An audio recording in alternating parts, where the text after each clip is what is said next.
A falta para sobreviver. E se eu te contar que é necessário um pouco de falta para sobreviver? Primeiro você é, depois você faz. Você faz como você é. Primeiro você aprende e se desenvolve através de uma relação de dependência com o outro. Num primeiro momento, a mãe é a figura principal para depois se tornar independente. A formação da identidade de quem eu sou depende dessa primeira relação com o outro, se foi uma relação positiva ou negativa. Nossa percepção do outro é projetada nele através dos nossos modelos internos introjetados. O sofrimento pode aparecer quando você anula totalmente quem você é para se enquadrar no ideal do outro. É como se estivesse traindo a si mesmo. Somos seres contornados por uma falta desde o primeiro momento de vida. Uma falta que no caminho do desenvolvimento promove um impasse, um fracasso, um buraco, um vazio, uma angústia. Porém, ela também gera uma busca que renova o saber sobre si mesmo e sobre o outro. Somos seres incompletos e desejantes. Exatamente por reconhecer esta incompletude, desejamos. No lugar em que há uma falta, ali está o seu desejo. É possível também desejar a falta da falta. Aquele que experimenta a sensação de que alguma coisa lhe falta, mesmo não sabendo o que é num primeiro momento, mas sabe, ocupa o lugar do sujeito, do desejo, diz Jacques Lacan. Para Lacan, uma diferença entre a falta, o vazio e o nada. É importante também que o paciente possa reconhecer seu vazio, sua não existência. Winnicott, em seu texto Medo do Colapso, menciona que se o vazio não é experienciado como tal desde o começo, ele aparece, então, como um estado de não integração, que é compulsivamente buscado. É somente a partir do reconhecimento da não existência que a existência pode começar. Às vezes é uma dor que arde sem se ver, como já dizia o poeta. É como uma ferida que dói e não se sente. Como esperar paz, harmonia, felicidade nos corações humanos, se tão contrário a si é o mesmo amor? De onde vem esta ambivalência entre amor, dor, raiva, agressividade, alegria e tristeza? A prática da psicanálise foi e é construída pela via do amor, no sentido de fazer a falta falar e existir. Em análise, estamos em contato com a perda, com o limite, com a falta. Amar é também aprender a dizer não. Um amor transforma dor. Aprende que quando está com raiva, tem o direito de estar com raiva, mas isso não te dá o direito de ser cruel. Descobre que só porque alguém não o ama do jeito que você quer que ame, não significa que esse alguém não o ama. Contudo, o que pode, pois existem pessoas que nos amam, mas simplesmente não sabem como demonstrar ou viver isso. Aprende que nem sempre é suficiente ser perdoado por alguém. Algumas vezes você tem que aprender a perdoar a si mesmo. Aprende que com a mesma severidade com que julga, você será em algum momento condenado. Aprende que não importa em quantos pedaços seu coração foi partido, o mundo não para que você o conserte. Aprende que o tempo não é algo que possa voltar para trás. Portanto, plante seu jardim e decore sua alma, ao invés de esperar que alguém lhe traga flores. E você aprende que realmente pode suportar, que realmente é forte e que pode ir muito mais longe de pensar que não se pode mais, e que realmente a vida tem valor e que você tem valor diante da vida. William Shakespeare. A parte de um narcisismo patológico que fazia acreditar ser uma espécie de semideus, um ser com um poder onipotente, almejando a identificação das suas escolhas no outro, apenas para corresponder à sua imagem e semelhança. O ser humano atual, capturado por uma experiência de vazio, está em busca de uma verdade absoluta completa, de um saber absoluto sem furos. Nessa busca incessante está se perdendo, alienando em si mesmo, adoecendo e sofrendo cada vez mais. uma busca incansável para ter a felicidade, sem sofrimento e sem frustração. Ele quer ter o controle sobre tudo e, quiçá, sobre todos. Impossível!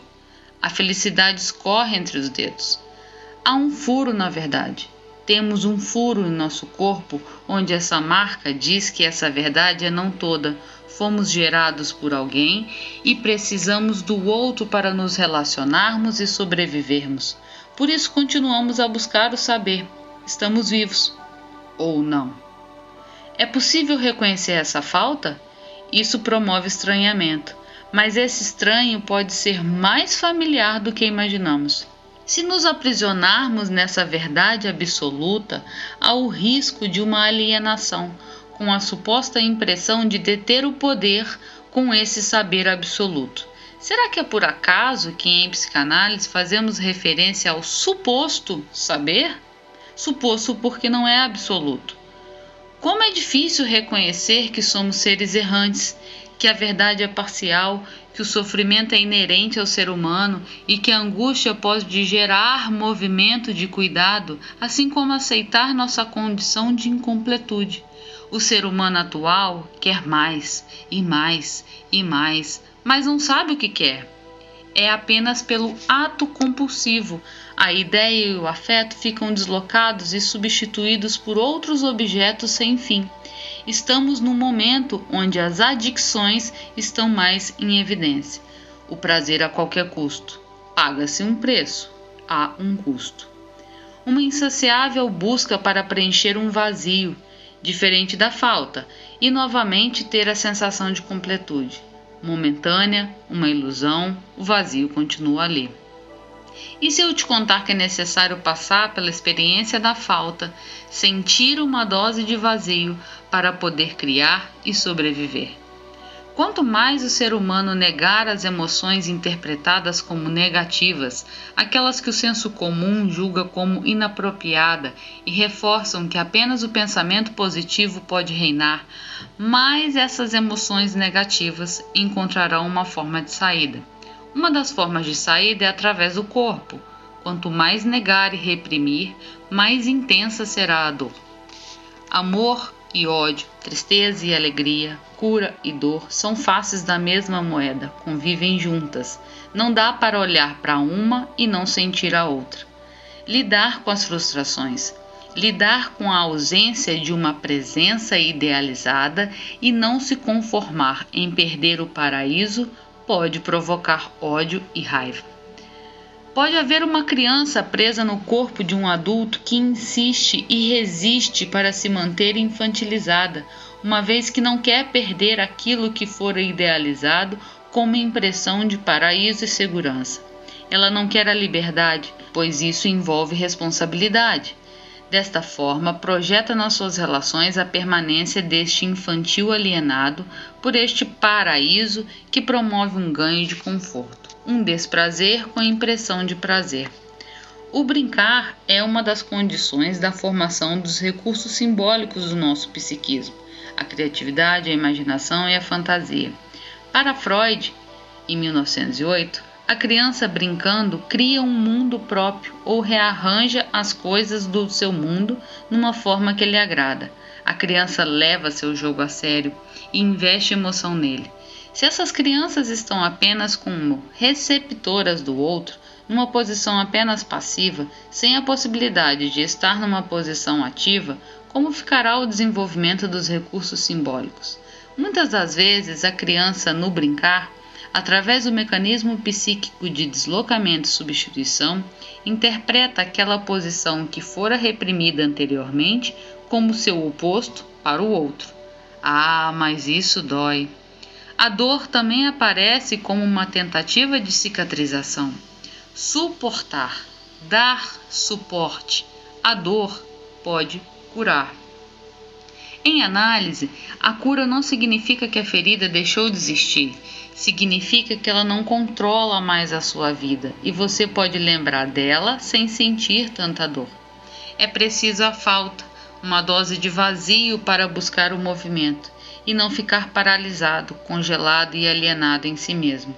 A presença excessiva do objeto de amor produz uma simbiose alienante. O sujeito não faz vínculo com o outro e se perde em si mesmo. Os estados traumáticos aparecem por duas vias: estimulação excessiva e desamparo. Se inscrevem de tal forma que deixam uma tendência a serem revividos, a reprodução da dor que então levaria a uma repulsa do objeto, o que levaria ao que Freud chama de defesa primária ou recalcamento. Segundo Freud, os mecanismos de defesa são universais, ou seja, todas as pessoas fazem uso deles em menor ou maior grau, e eles são importantes para um ego sadio e integrado, porém, o seu uso exacerbado pode ocasionar um funcionamento psicológico que não é considerado integrado para o sujeito. Ele pode ficar por muito tempo cindido e dividido. A arte de se equilibrar na vida está na linha tênue entre o tempo do amor, que apresenta a falta, o tempo do vazio e o tempo de suportar, dar suporte à dor. Ela bebia-lhe os risos cálidos e os poemas sussurrados, e assim, lentamente, em seu mundo de silêncios, começava a brotar um novo universo, repleto de palavras e significados, porque o sentimento que lhe nascia fazia crescer sua alma. Nunca mais, para ela, haveria a solidão. E quando não houver flor, flores serei. Caroline Gouveia Silva Wallner, dia 15 de março de 2022. Este texto encontra-se no site carolinegouveia.com. Até mais.